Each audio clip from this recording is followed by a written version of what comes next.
Oke. Ibu nak nanggapi dari kelompok berapa? Oke, kelompok 1. Nah, kelompok 1 ini temanya mengenai rekam medis ya di puskesmas. Berarti orang yang mau berobat di sana ya, di puskesmas. Yang pertama kali yang saya cek itu konsep. Nah, konsep OOA-nya, konsep OOD-nya. Yang pertama mungkin sebelum konsep, cerita di sistem yang lama atau proses bisnisnya sudah cukup bagus, sudah menampilkan foto-foto, sudah menjelaskan prosedur ya, minimal prosedur, walaupun belum ada dokumen dari data rekam medis, misal mana kartu pasien, mana kartu berobat, itu difoto, nah ditampilkan juga di sini. Jangan cuma foto-foto kalian aja yang duduk di sini, duduk di situ gitu ya. Oke. Yang kedua, aplikasinya, buka aplikasinya. Jangan gambar itu, gambarkan backgroundnya Puskesmas Nagasida. Fotonya jadi depan. Background gambar ini.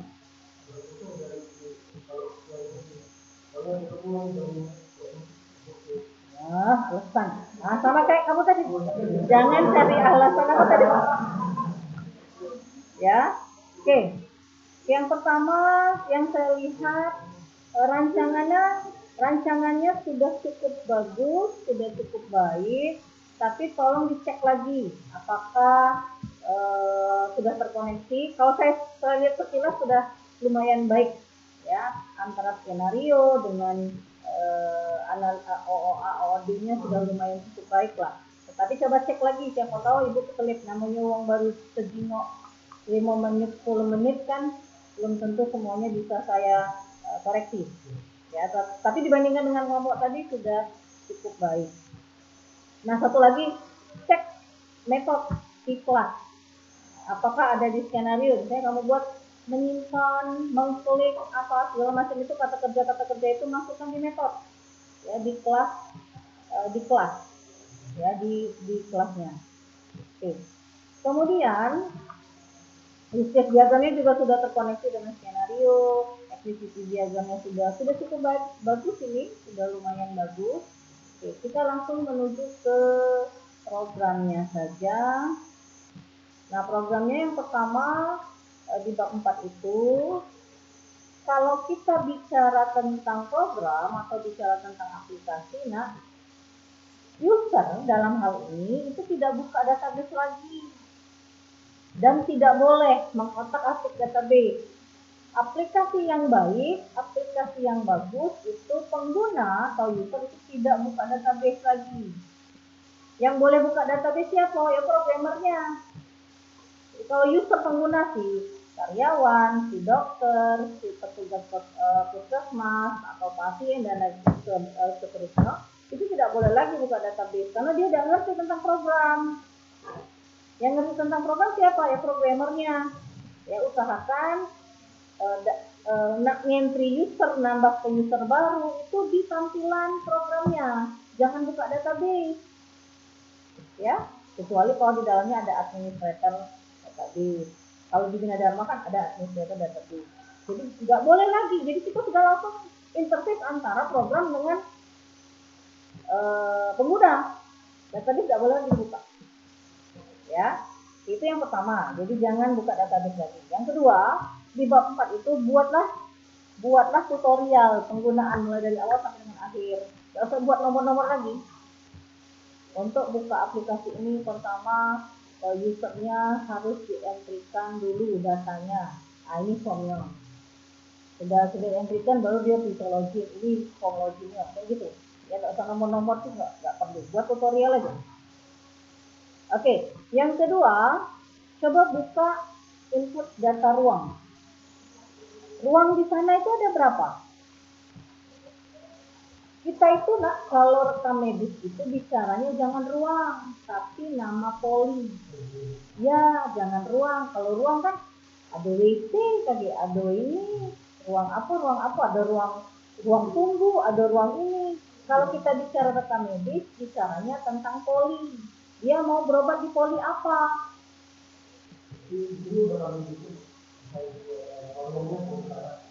Nah, itu namanya bukan nama poli, tapi nama ruang yang kamu buat di situ. Buatnya nama poli.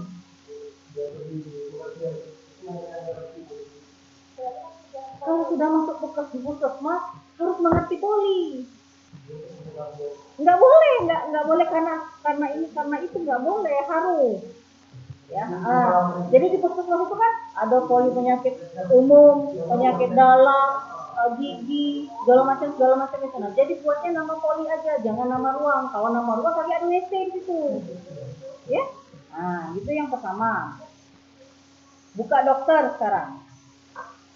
Dokter itu kan berdasarkan poli, ya enggak? Dokter poli umum, dokternya kan lain dengan dokter gigi. Nah, alangkah baiknya, catatan buat kamu, revisi, dokter itu tambahkan poli mana dia masuk. Misalnya dokter Budi, dokter Budi ini dia itu berada di poli gigi. Tambahkan di sini bahwa nama polinya apa, gigi. Masuk ke atribut baru nama poli di input data dokter. Jadi pada saat kita mau rekam medis, ya pada saat mau rekam medis, kita tinggal memilih poli gigi dokternya A, B, C. Paham nggak? Paham ya? Jadi tidak diinput lagi nama dokternya. Coba buka rekam medis. Oke, sekarang buka rekam medis.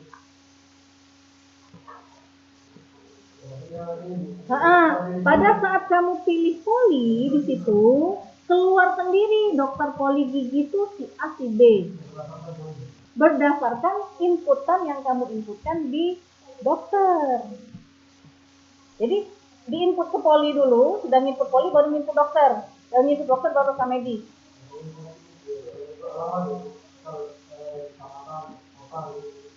Itu di dokter. Itu tidak ada hubungan dengan yang kita bicarakan. Tidak ada hubungan.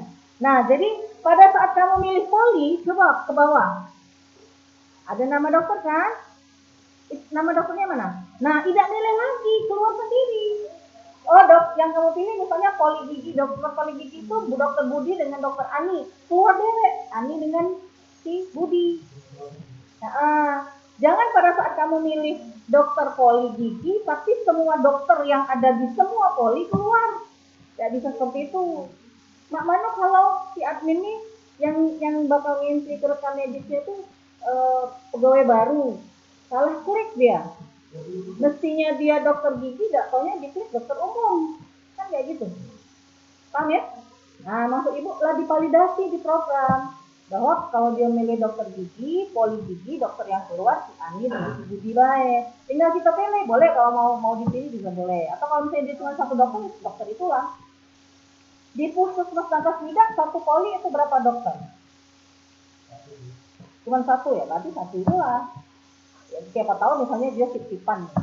Enggak ya, enggak kayak gitu. Oke, enggak apa-apa. Itu yang berikutnya. Oke.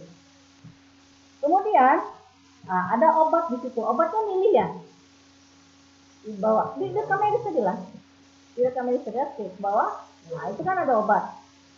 Apakah setiap pasien berobat itu cuma dapat satu obat? Mak mana kalau lebih dari satu obat? Mak mana namanya obat yang lain? Kalau kita berobat, nak di puskesmas, nak di dokter, pasti lebih dari satu obat ya. Apalagi kalau kita demam, pasti tunjuk paracetamol dengan amoxicillin. Nah, ini paracetamol. Nah, nambah amoxicillin gimana? Nah, revisi ya. Ya, revisi pada saat kamu mau memilih obat, ada semacam misalnya common button untuk klik tambah obat yang lain selain yang pertama. Jadi bisa nambah berapapun obat yang diberikan dokter. Dokter kan paling sedikit dia tuh ngasih obat itu 2. Paling sedikit kalau dia demam. Paracetamol, apalagi kalau ke gigi. Kalau tidak diunjuk asam mesenama, amoxicillin. Ya kan? Asam mesenama, amoxicillin itu pasti. Kalau kita ke dokter gigi, paling dia berubah nama patennya deh. Kalau di puskesmas sama nama tulang, tidak mungkin dapat paten. Tapi kalau kita ke dokter gigi, selain puskesmas, entah itu mesinal, entah itu konstan, entah itu apa, ya kan, kayak gitu. Jadi pada saat rekam medis, obatnya itu jangan cuma satu yang bisa pilih, lebih dari satu. Tambahkan ya. Oke. Yang berikutnya adalah laporan. Nah, laporan itu jangan keluarnya Excel, laporan itu dalam bentuk PDF. Kayak kelompok ini tadi, nah, laporan penjualan, langsung keluar PDF-nya. Misalnya seperti yang pertanyaan temanmu tadi, aku nak berobat ke puskesmas yang lain gitu kan, Mak Mano riwayat penyakit aku di puskesmas Nagas Nida, langsung keluar, oh pasiennya ini riwayatnya tanggal sekian sakit gigi, tanggal sekian sakit kepala, tanggal sekian sakit entah apa, ya. Dibuat tadi, belajar dengan kelompok ini tuh, cara buatnya gimana. Kalau memang ini kolaborasi aja, kolaborasi.